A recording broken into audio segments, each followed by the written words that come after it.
What's up, everyone? It's Elijah here, and let me welcome you to another episode from the Side Hustler Society podcast. Today, we're going to be talking about the art of becoming an author, if you will. I should probably phrase that differently. I didn't just roll off the tongue naturally. But pretty much, we're going to be talking about how to make a book a bestseller because, in case y'all didn't know, I have a book that became an Amazon bestseller called The Anatomy of Financial Success. And most people don't realize that being a bestseller is actually intentional. It's not by chance. There's a certain marketing system that if you use it right and do certain things in terms of just like a checklist, you're going to become a bestseller. So it's not something as much as like people think you got lucky by hitting bestseller.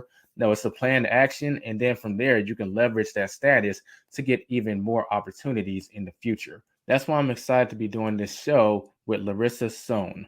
Larissa is a best-selling author with works ranging from science fiction to self-help. She is the founder of Next Page Wellness Coaching, where she helps people write, edit, market, and publish their own books as a book coach and ghostwriter. Larissa is the mom of One Little Girl Thrives on the Challenges of Motherhood. Currently residing in Canada, Larissa balances the everyday challenges and joys of motherhood and business.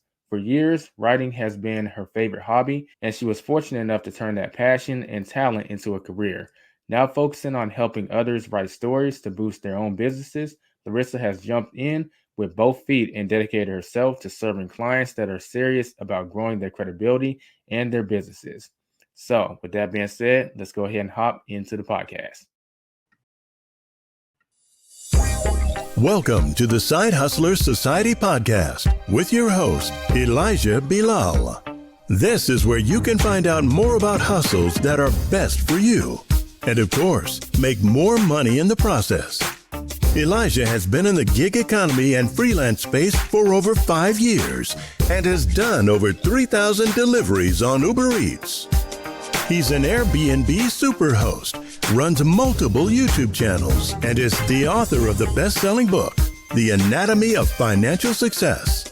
It's his mission to empower people with the tools needed to be successful. Now, welcome your host, the king of side hustles, Elijah Bilal.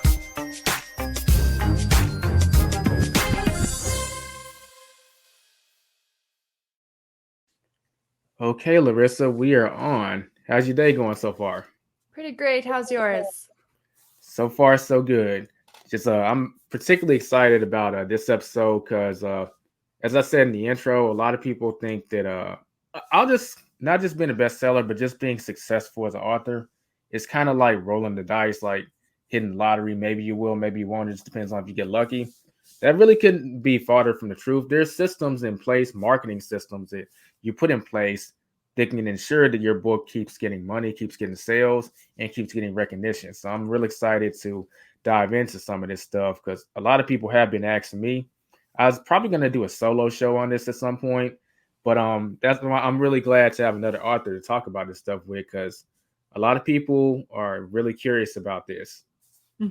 Yeah, very excited to be here and talk about this. Yeah. So I would ask, and the audience is probably wondering the same thing, but like every author kind of has like their author origin story. Like what inspired you to become an author?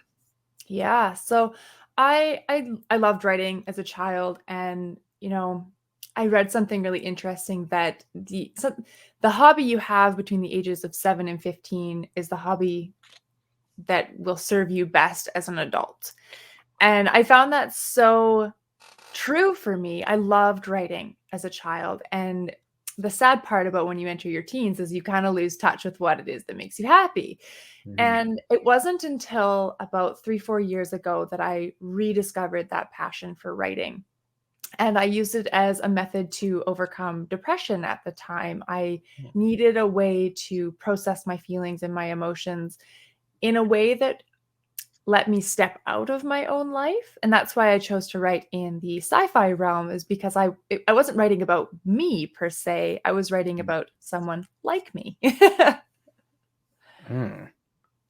Okay, that actually makes sense. That quote that you mentioned, habits formed during you said the ages of 8 and 15. 7 and 15, I believe, 7 is and what it 15 was. Yeah. will serve you for the rest of your life. That's interesting because I'm just thinking back on that. I had a habit of playing like video games a lot. I can't say that directly it served me, but it got me involved with like technology, like the PS3 and all that kind of stuff. And I use a lot of technology in making money with my business. So yeah, I can see how that plays out. Even if for you it's more directly, for me it's more indirectly. Yeah, and I don't know if you still play video games as like a hobby and it's just a relaxation technique, and it just everyone I've talked to, it serves true that if they continue with that habit or that stress release or whatever it might be, they're happier for it. Yeah, I actually do still play video games. More of a casual gamer this time around. But if Yeah. anyone's wondering, if you do have a PlayStation, my gamer tag is Big Time the R2. So if you want to add me, feel free. So I might have just doomed myself. I'm gonna get a bunch of requests, and then our friend list is gonna fill up. I'm gonna feel bad if I can't add people. But it is what it is. So you found that writing was a good way of expression, would you say?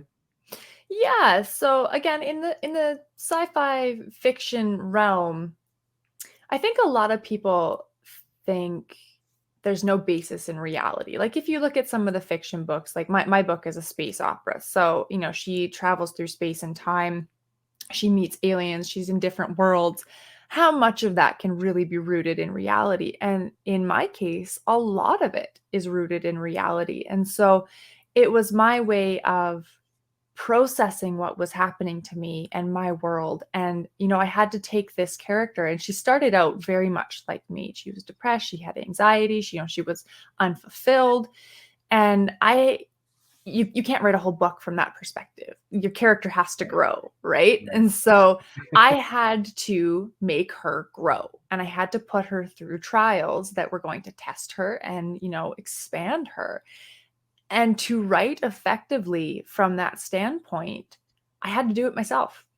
I had to walk that talk. I had to say the things that she was saying. I not necessarily do. I didn't, fight aliens, but you battle your own demons, right? You work through the processes, and it was by the time I was done writing my book, I honestly felt like a new person.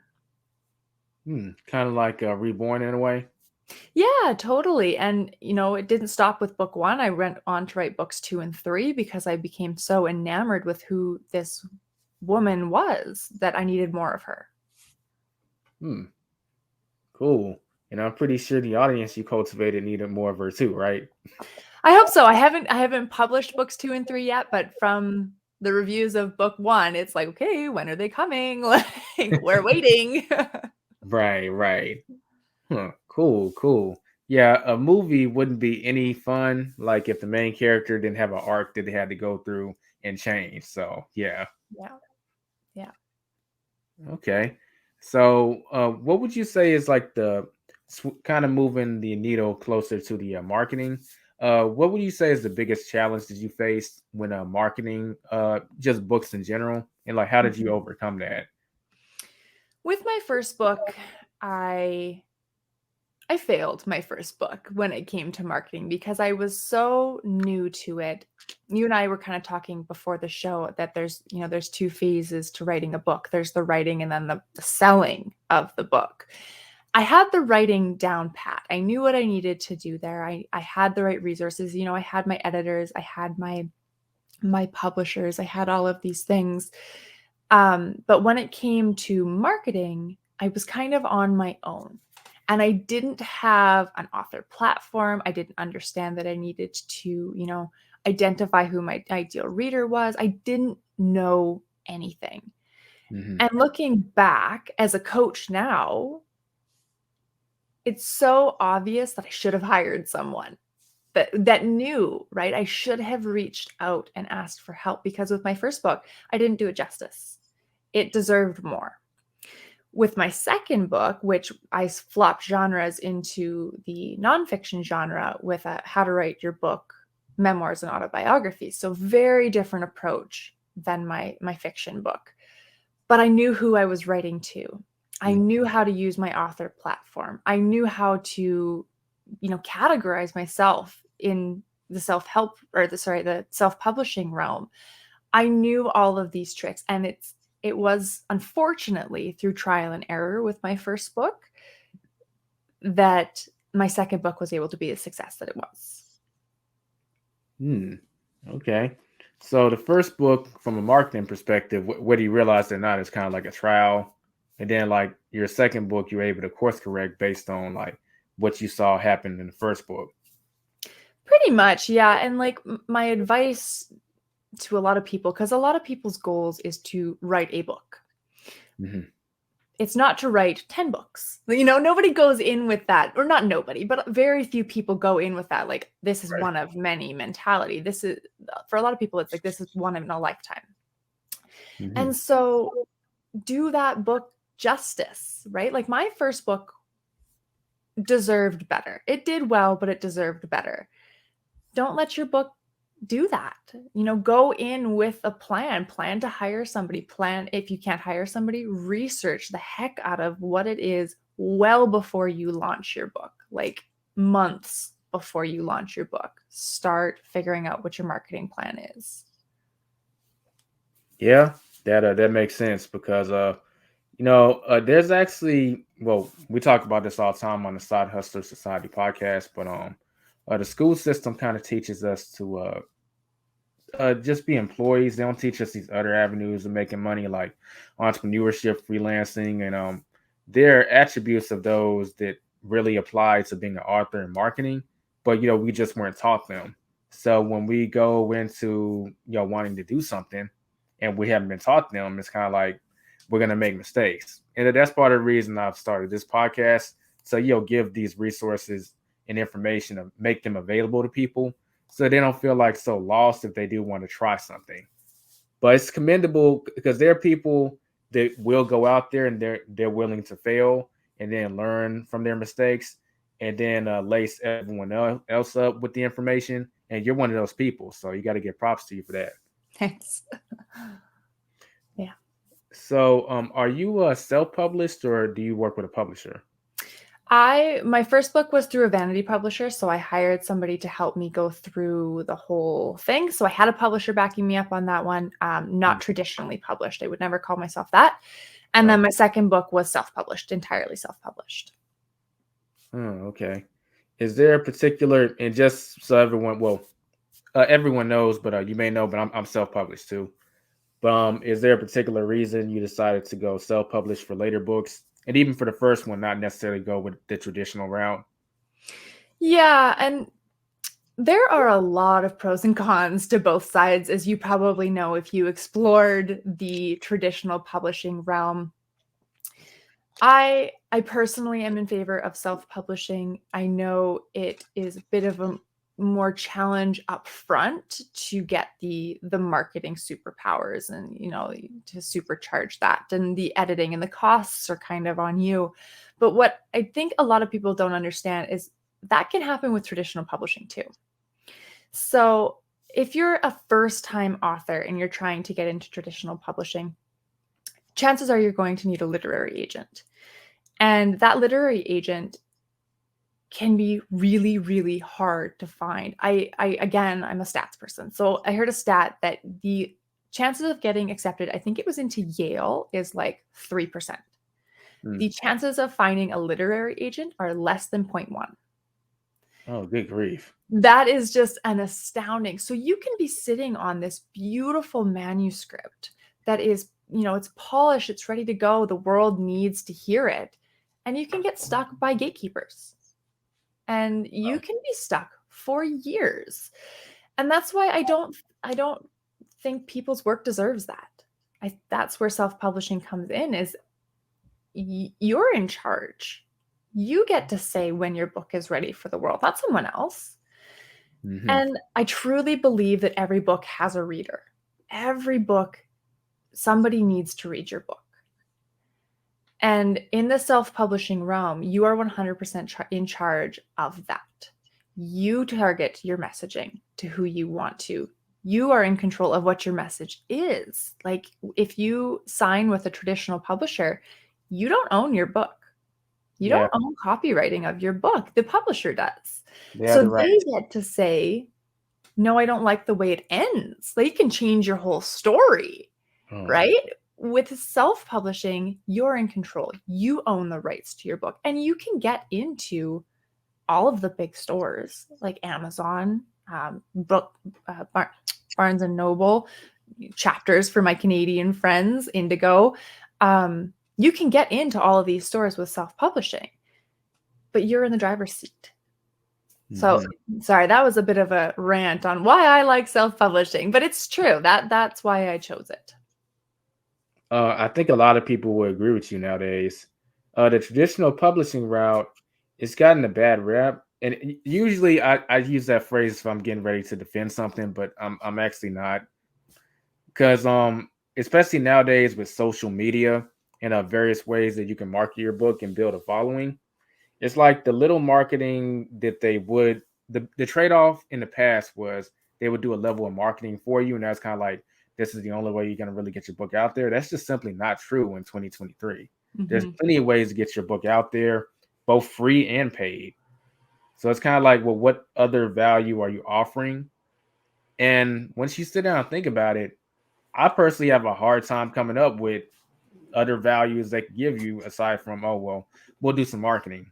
But you can do the market. In fact, some publishers are actually requiring you to have a small following already in order to get in the door. It's kind of like, well, that was your bargaining chip. If I've had to do that anyway, what's the point of me signing my rights over to you? Yeah. For like, if you're in the nonfiction realm, you put a book proposal together if you're trying to get a traditional publisher. And part of that is your social media following. What is your author platform? You're selling yourself to them, right? And that's going to very much determine if they pick you up or not. Do you have a following already? Because they're not guaranteeing they're going to bring you one. That's basically what they're saying is, we want to buy your book. We want to own the rights to your book. We want to take all the royalties from your book, but we want you to do the work. I'll say this about the difference between publishings, and then we can move on. But if you are going to sign with a traditional publisher, and keep in mind that you do need to build your reputation up in order to demand this, but realize that they're going to get the rights, and they're going to be giving you pennies off of royalties. Negotiate a very high sign-on bonus if you're going to do it, which I wouldn't. Keep in mind you got to build your reputation up to get to that. But if you're able to do that, that's when maybe it starts coming more appealing. But the sign-on bonus, at least in my opinion, it needs to at least be in the 5 figures. Yeah, I would agree. If you want return on your investments, yeah. Okay, so we're not going to turn this into a rant about traditional publishing. So we'll go ahead and change it up a little bit. But I'm excited about this next question because I have zero experience when it comes to fiction. I'm a nonfiction author.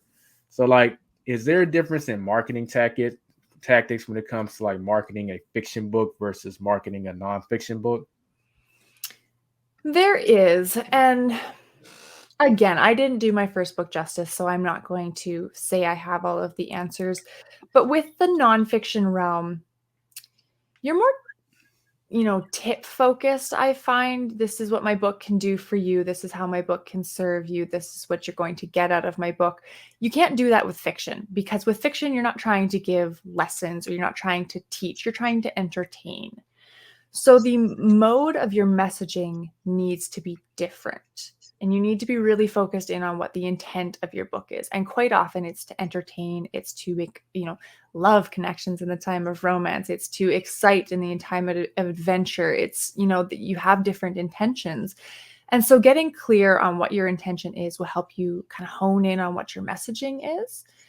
A really common way to draw readers in for fiction, and you can do this for nonfiction too, I suppose, but it's more common with fiction, is to liken your book to another popular series. So, for example, my sci-fi book is like Alien Covenant meets Dune, for example. And so, those books and movies have huge following. And you're going to be speaking to the audiences of those media sources. So if you find a person that really loved the Dune books or even the Dune movie, they're going to say, hey, I want to pick up your book because I like that genre. That's what I want to read in.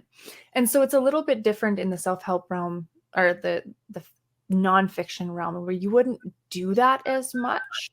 Mm-hmm.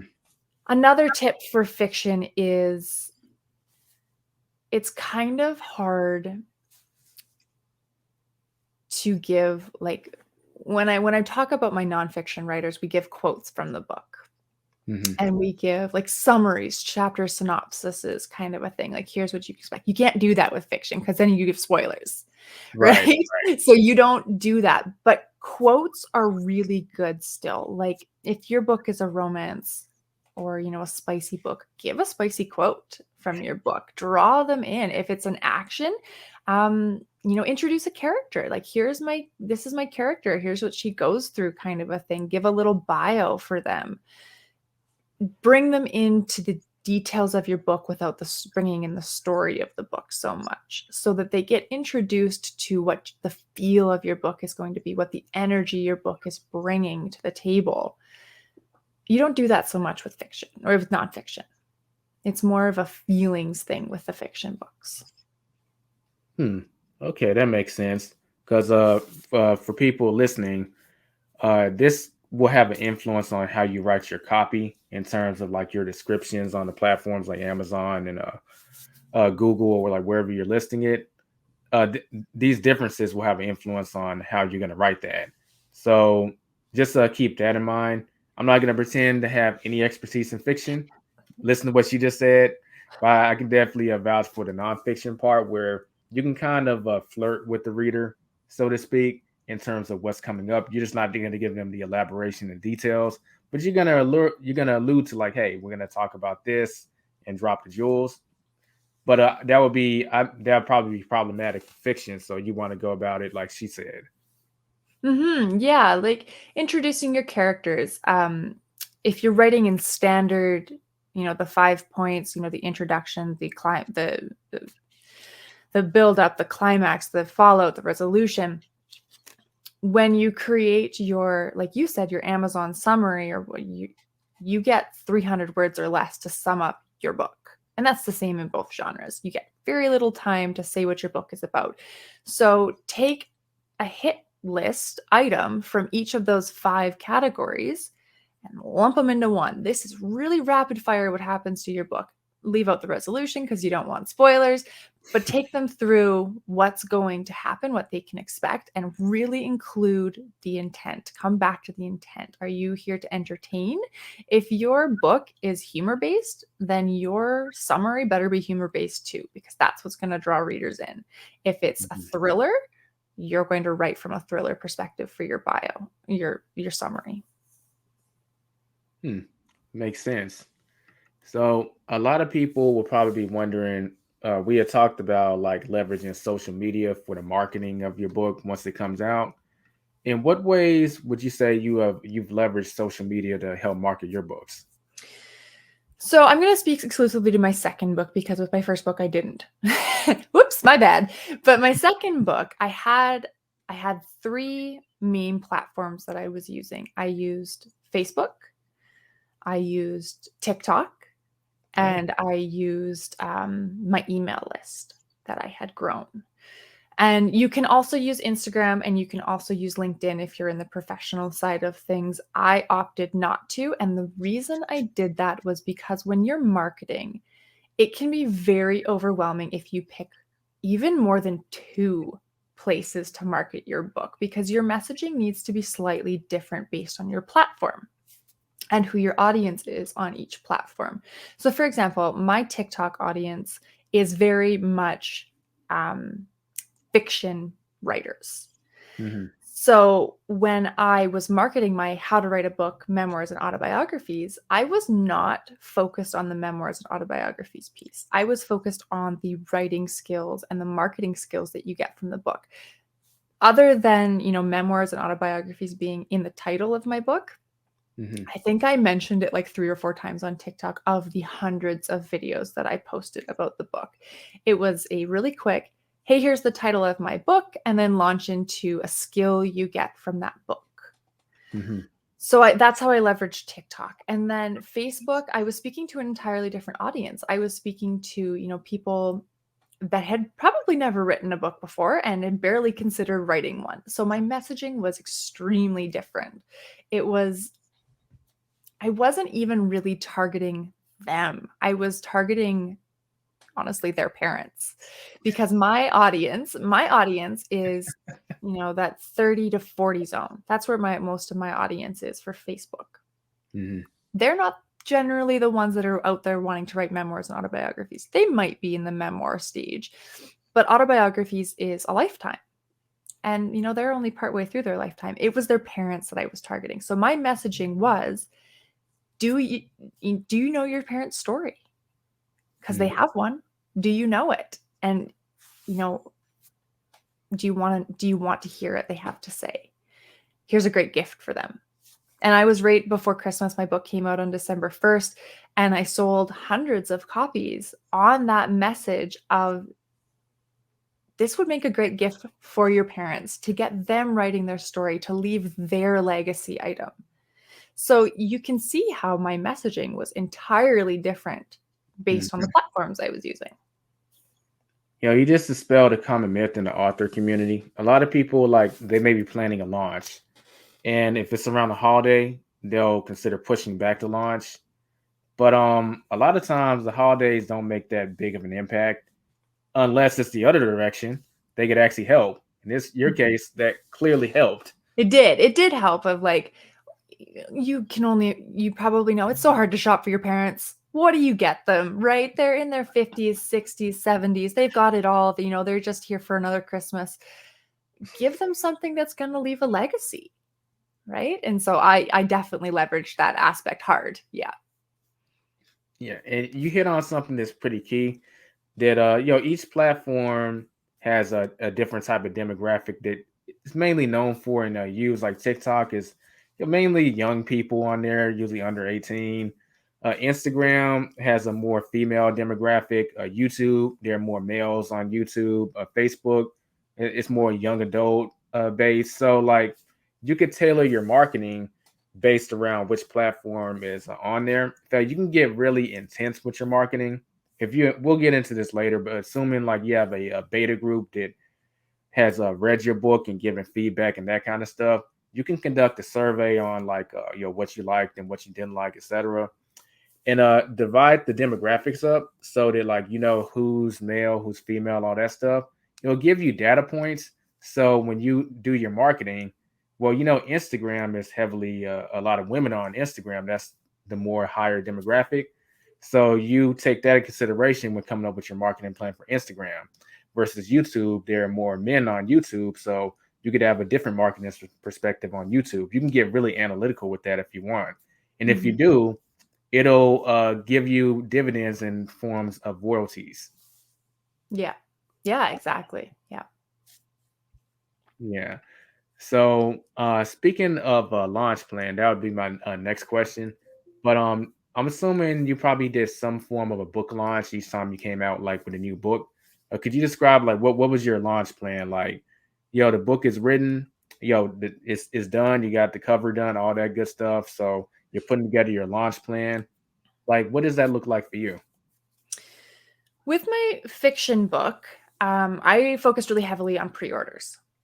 Hmm. So I reached out to my very small author platform list, and I'm talking like mostly friends and family, and I collected pre-orders, and that's how I did my launch week, as I focused on pre-orders, and then I did a countdown to the launch day, and then I did 5 days of launch, and I did the same thing for my nonfiction piece, except for I didn't do pre-orders. I Oh, specifically built up the hype without giving the option of pre-orders. I wanted people to be in there on day one and clicking the buy button. that's And what I I did. did that very strategically, right? And you probably know that trick too. You want to build up the hype. People want to be excited. So I did 3 to 4 weeks of build up. I dropped little tips and secrets from my book. And then when I launched on day one, I I think I posted 3 to 4 times that day with like, hey, buy my book. Or not even buy my book, because that can feel a little sleazy sometimes, but hey, my book's out there and this is why you should buy it, kind of a thing. Mhm. And I really only did one day, and I know for books you can do, like on Amazon specifically, you can do a 5-day book launch, where Mm-hmm. you can do incremental price increases. So for example, on day 1, you drop your book to 99 cents for the ebook. And Mm-hmm. then on day 2, it's $1.99, and day 3, and you just build up to your full price in that 5-day launch. So you're really enticing people to buy on one day because it's going to be cheaper than you're ever going to see it again.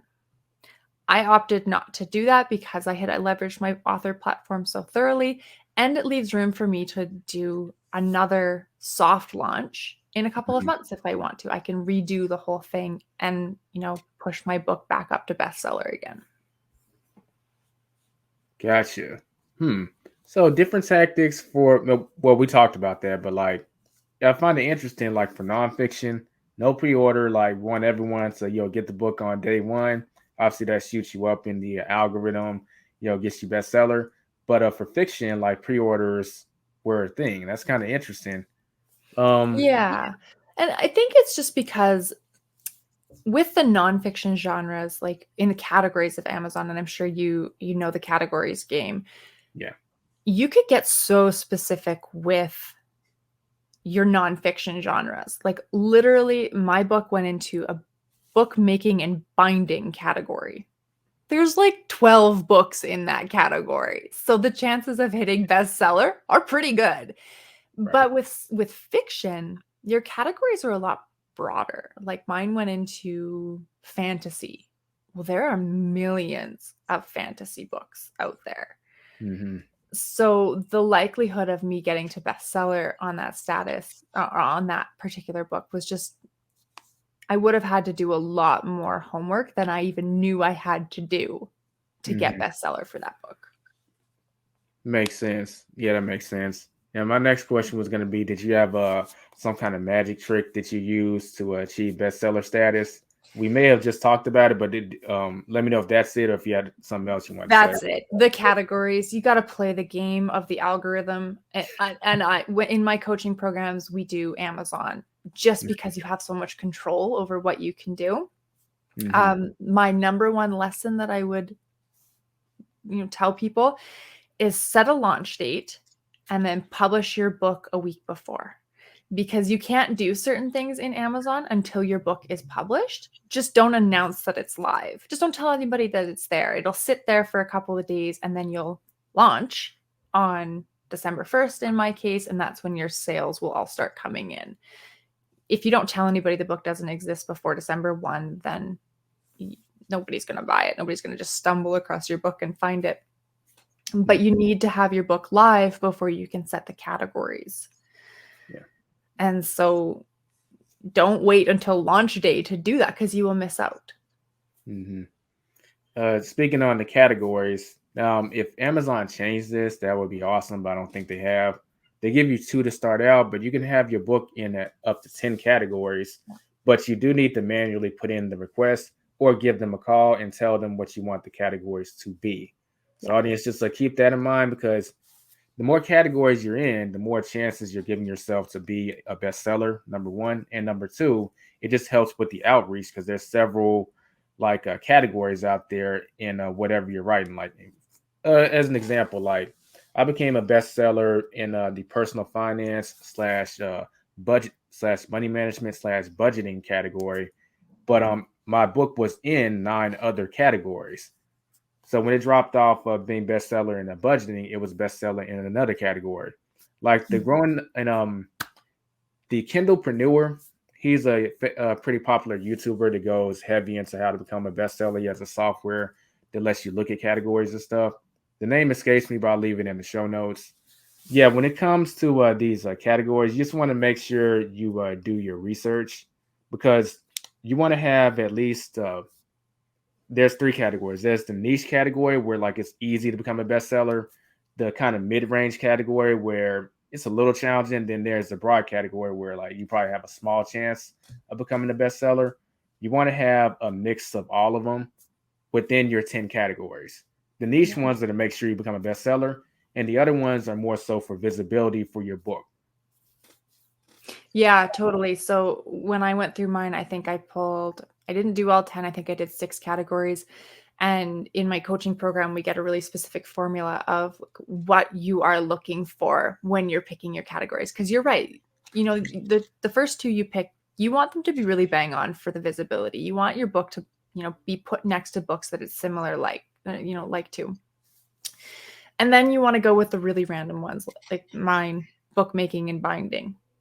Super obscure, but I have a better chance of hitting bestseller in that category. So it is totally a numbers game. And I really like what you said earlier on in the show was that you do this, you go after bestseller very strategically. You know what your intent is. And I do want to preface that bestseller is not everything. You can write a book and not want bestseller status. You can write a book and just call it your legacy item and only want to share it with friends and family and just be happy with the fact that you have written a book.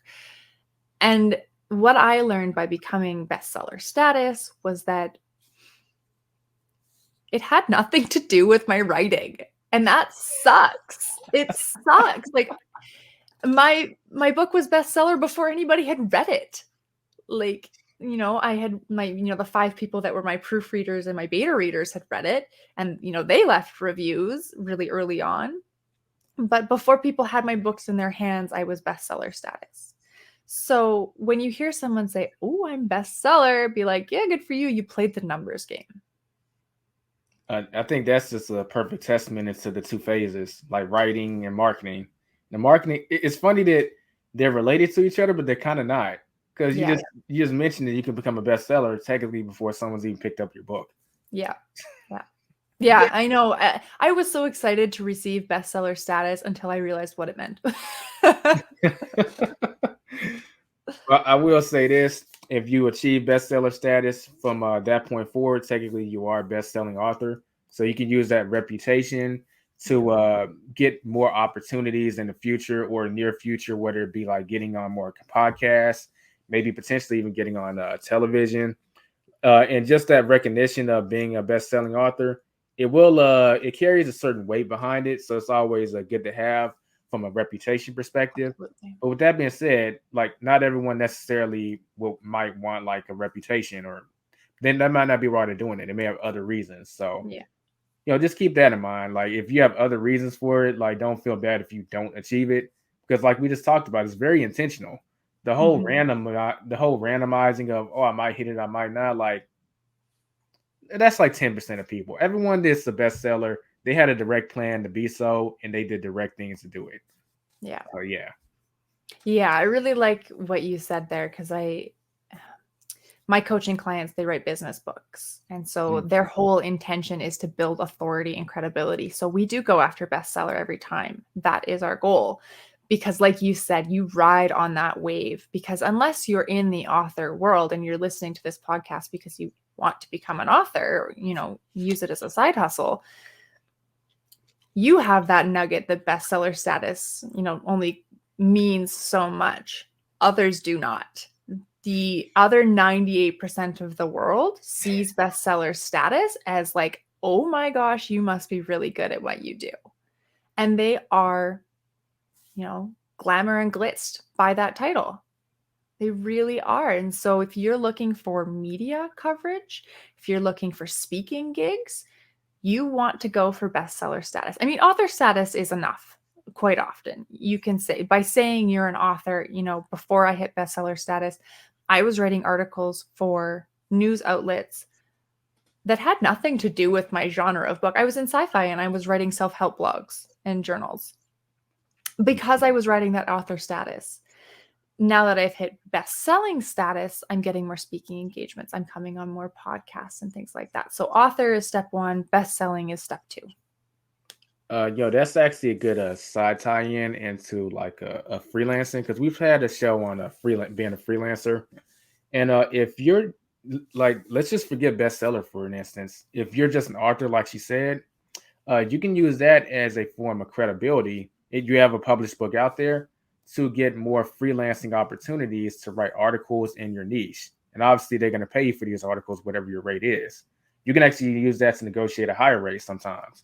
Because being an author, you got to realize that I forgot the percentage. Someone actually did a poll of like all the authors in the world, but it's like less than 10% of the population has written a book. So being the author alone carries a lot of weight. 3% is Oh, the last number I saw. I think it's no. 98% of people want to write a book and 3% actually do. Hey, there you go. There you go. Yeah.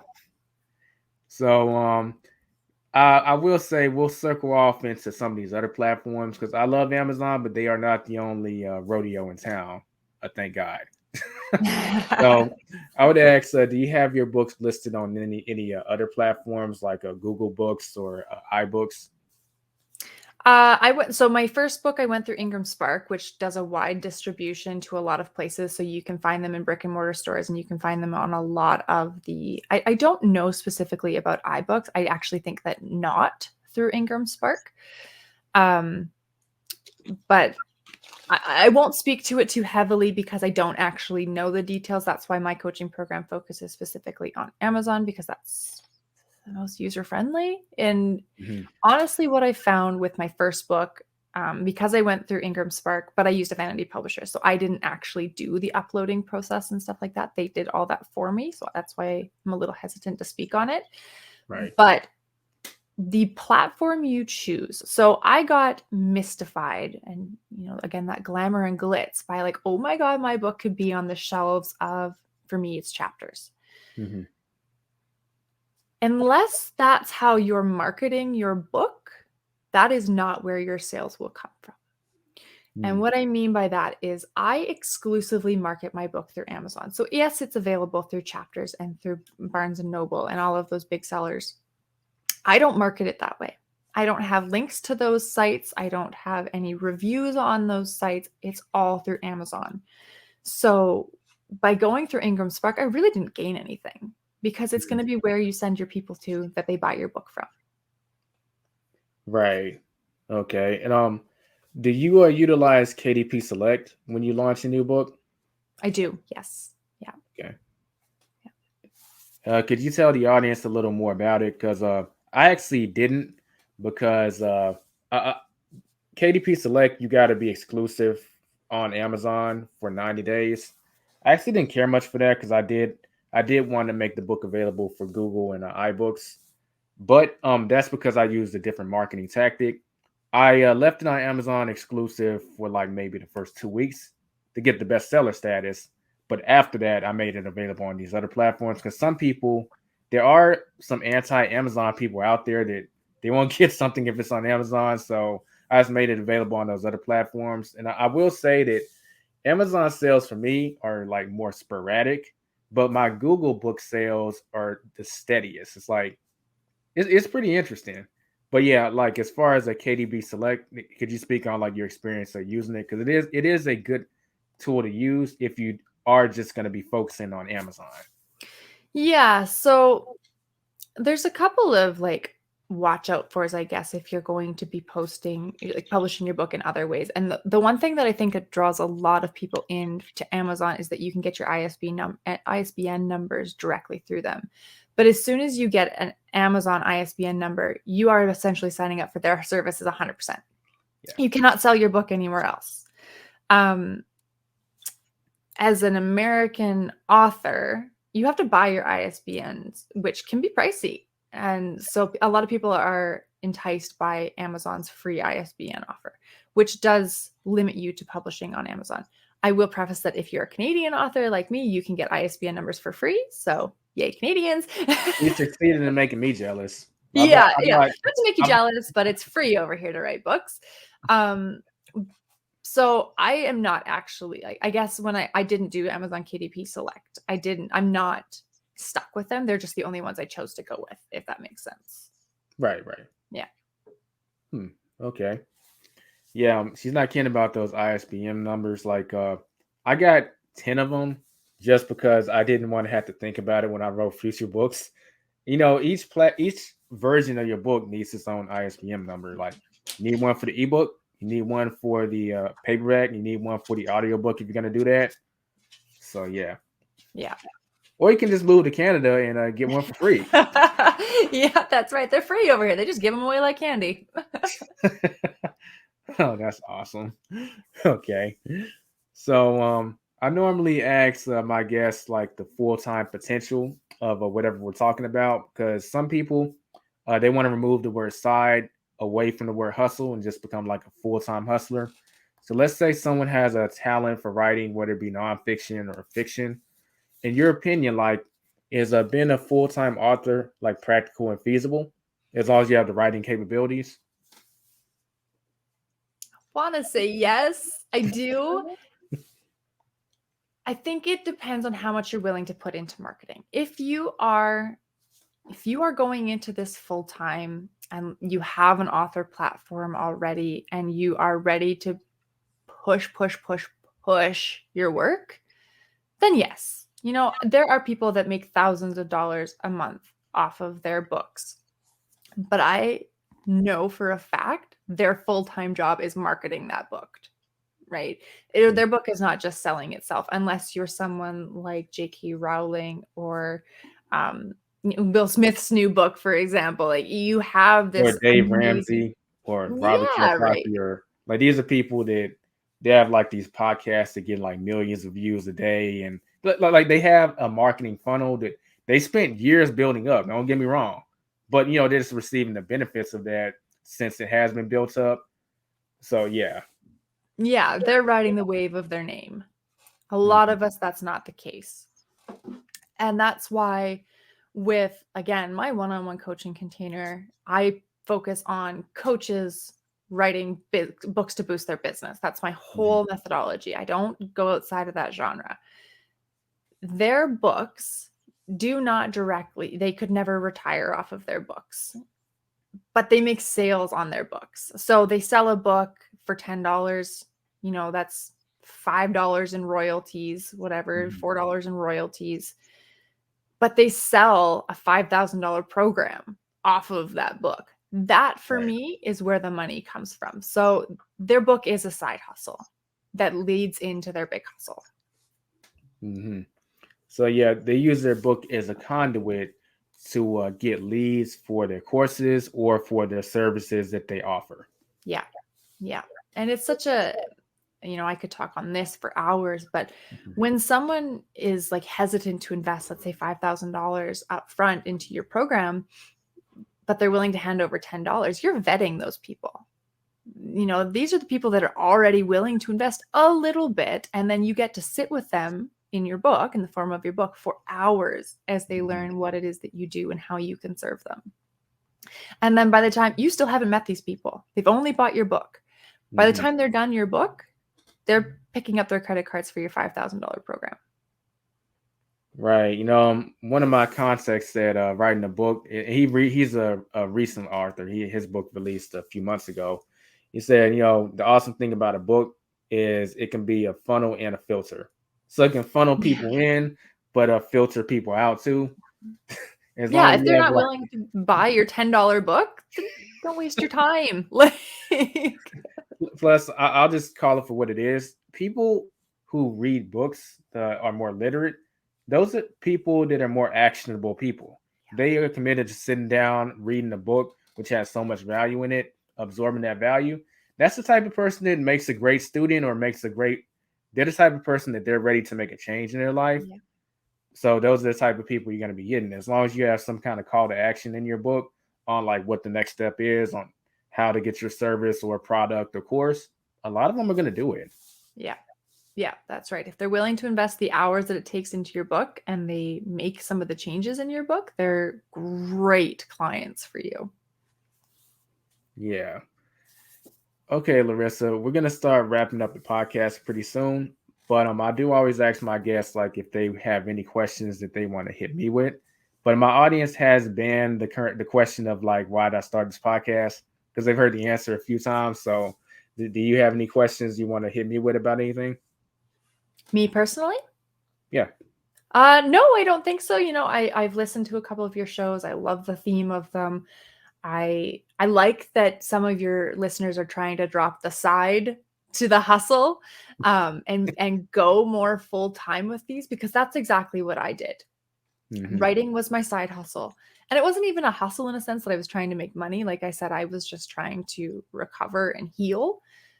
And I was able to turn that into a full-time career. So thinking about whatever it is that you're doing as a side hustle, as a full-time job, is really practical in this day and age. So many people are leaving their corporate positions for what was their side hustle now becomes their full-time job. Yeah, it's a beautiful thing to see, because a lot of people, and I've said this before, I don't crap on like 9 to 5s. It's just a lot of people are unhappy in their 9 to 5s. I think that's a problem. Yeah. And when they're unhappy in that situation, when they're able to leave, that's a beautiful thing to see. Yeah. And, some people, they're happy at their 9 to 5s, but they're also happy with this side income that's coming in. So they just keep doing that. Yeah. It's all about creating options. Yeah, exactly. Okay, Larissa. So, if people want to get more of you, like, how can they contact you? And, feel free to, name drop your books or any services that you have to offer. Yeah, so I offer my one-on-one coaching container, which helps you write, edit, market, and publish your book. You can find me at larissasoehn.coach, where you can get an overview of what my program contains. It is a 12-week program, so we hit it hard, and it's so strategic why we do that, because people can sit on their books for years and never get there. But as soon as you say, all right, we got 12 weeks to do this, let's get it done, the motivation just amps up. So don't shy away because it's a 12-week program. And, I've had clients that family emergencies come up in the middle of the 12 weeks and we just extend the program, not a big deal, but the motivation is still there to get it done, right? You're investing in yourself, and you're giving your time and your money to finally make this dream a reality. So if you're a coach and you're looking to write a book to boost your business, you want authority, you want credibility, you want lead generation, you want, to vet your clients like we just talked about, a book can do all of that for you. Reach out to me, larissasoehn.coach, and we can chat about what a book can do for you. Awesome. And we'll leave links to everything that she mentioned in the show notes. But everyone, this has been an episode of the Side Hustler Society podcast. We're going to go ahead and conclude it. If you're watching us on YouTube, you can give us a thumbs up for the YouTube algorithm. Greatly appreciate it. And don't forget to subscribe if you're new. And if you're listening to us on the go on Apple Podcasts, if you could leave us a review, that'd be greatly appreciated. Let us know how we can improve and serve you better. So we're going to go ahead and conclude. Don't forget to get out there, be safe, be profitable, make that money. This episode may be over, but your hustling journey has just started. Visit thesidehustlesociety.com to access all links and resources mentioned in the show that will help you on your hustler's journey.